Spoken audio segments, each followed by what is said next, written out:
Hello everyone, welcome back to this video series. In this video we're going to talk about synthetic division, which is an algorithm for dividing a polynomial by a linear polynomial and also for evaluating a polynomial at a constant. And it's a convenient way to do these calculations without having to write, 3x to the 10 minus 7x to the 3 and whatever. You just have to write a table out and interpret the table appropriately. So this algorithm is for two purposes. Given some polynomial f of x, one, you can evaluate f of r for some constant r, whatever constant you want. And two, if r happens to be a root, then you can factor out an x minus r term by reading off some of this intermediate data. So not only does it let you check whether something is a root by seeing if it is indeed a zero, but once you are done, you can read off the factors after you have divided by the x minus r. So let's look at an example. F of x will be 2x cubed minus 6x plus 4, and we want to evaluate f of 3. So let's do this from scratch. So let me delete this table. And the way we set this up is we want to evaluate at 3, and the custom is to put 3 in the corner of a box, and then we have to read off the coefficients of our polynomial in decreasing order of exponent. So this is a cubic polynomial. The highest exponent is 3. Let's start with the leading coefficient, which is 2. Then we want to look at the quadratic term. There is no quadratic term here, but there secretly is one. There's 0x squared, and then minus 6x plus 4. So we read off 2, 0, minus 6, 4 to get all 4 coefficients of this degree 3 polynomial. And so now this is what we do. We leave a blank line and draw a line under that. First, we bring the 2 down under the line. Then we multiply this number that's below the line by the corner box number. That gives us 6. Then we then we add. So 0 plus 6 is 6. Then we multiply the number that's down here by the box number, which is 18. And then we add. So minus 6 plus 18 is 12. And then we multiply by 3 to get 36. And then we add to get 40. And so the result of this is that we can conclude that f of 3 is 40. And so it's this neat algorithm for neatly calculating the value of a function. So why does this work? What did we actually do here? So first of all, there's this way to write polynomials called Horner normal form. And the way that works is that rather than using exponents, what you do is you start with x, multiply it by a number, add a number, multiply by x, add or subtract a number, multiply by x, add or subtract a number, and so on. And this calculation that we did was in fact calculating the value of the polynomial, plugging in 3 for x in Horner normal form. So let's look at how that works. So we've put it into Horner normal form, and then we plug in x equals 3. And first of all, we can see that the 2 that is below there,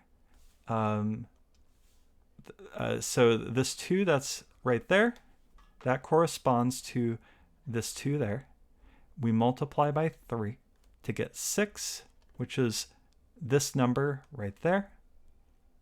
And then we add the 0, which gives us this number there. And then we multiply, which is the bottom number. And then we multiply by 3 to get 18, which is this number there. And then we add the minus 6 to get 12, which is the number below the line here. And then we multiply by 3 to get 36, which is the number right here. And then finally, we add 4 to get 40, which is the last number below the line and the value of f of 3. So in this way, we can see that rather than needing to be careful with all of our parentheses and such, we can record all the information in this table and cleanly read it off. So the kind of surprising thing is that the 2, 6, and 12 actually has an important interpretation, which we'll see in our next example. So first of all, we're going to split this example into two. And so first of all, we've got our polynomial like before, and we want to check that minus 2 is a root. So this is an excuse to evaluate the synthetic division algorithm once again. So let's walk through the table and check that it is correct rather than doing it from scratch. So first of all, we've got the 2, 0, minus 6, and 4 from the coefficients of the polynomial, just like before. But now we want to see that minus 2 is a root. In particular, we want to know that f of minus 2 is 0. So we put minus 2 up in the corner. We bring the 2 down. You always bring down the first number. Then you multiply the 2 by the minus 2 to get minus 4. Then you add. 0 plus minus 4 is minus 4. Then you multiply to get, so minus 2 times minus 4 is positive 8. Add to minus 6, get 2. Multiply by minus 2, get minus 4. And 4 plus minus 4 is 0. And so 0 is saying that f of minus 2 is 0, which is, in other words, that minus 2 is indeed a root. So once we have that information, we can do this next interesting thing. So we want to factor out an x plus 2 term because, well, one of the goals of polynomials is to factorize them to understand their behavior. You don't always need to factorize them, but as we saw in the previous video, factorization is important for being able to make a schematic rough sketch of a graph of a polynomial function. So let's factor out an x plus 2, and here is the magic. We take the coefficients, we take the numbers in the table before the 0, and we read that off as a polynomial using the reverse process that we use to make the first row of the synthetic division table. So 2 minus 4, 2 gives us 2x squared minus 4x plus 2. The last number will always be the constant term. And then that is that's the quotient of the original polynomial by this factor of x plus 2. So we're on our way toward factorizing this polynomial. So let's continue factorizing it. So far we have this partial factorization, and we want it into linear terms, ideally, if possible. And I just made a guess. What if 1 is a root of this second part? So let's read off the first row. 2 minus 4, 2.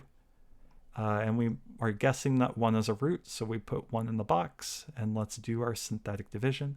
So we bring the first number down, the 2 goes to the bottom, we multiply it by minus 1 to get 2 here, we add it to minus 4 to get minus 2, then we multiply by 1 to get minus 2, and then we add it to 2, and that gives us 0. So yes, indeed, 1 is a root of this second factor. And that means that x minus 1 is a factor of 2x squared minus 4x plus 2. And furthermore, the complementary factor, after taking the quotient by x minus 1, we read it off from the 2 and the minus 2. It's 2x minus 2. So, this is all to say that we've got that this second factor here, 2x squared minus 4x plus 2, is x minus 1 from the 1 root times 2x minus 2. And we can factor that 2 out. And we can see that this is actually a root of multiplicity 2. Putting all this together, so substituting this back in to our original factorization and pulling the 2 out front, we see that f of x is 2 times x plus 2 times x minus 1 squared. And given that factorizations are a way to provide schematic graphs, may as well look at one quickly here. We know that there's a root at -2, and there is a root at 1 from this factorization. Furthermore, what is the behavior of this function as we look at x that are very, very big? For very, very big x, we look at the leading term, which is 2x cubed. And so it's going to have to look like this when you're far away. It's going to look cubic.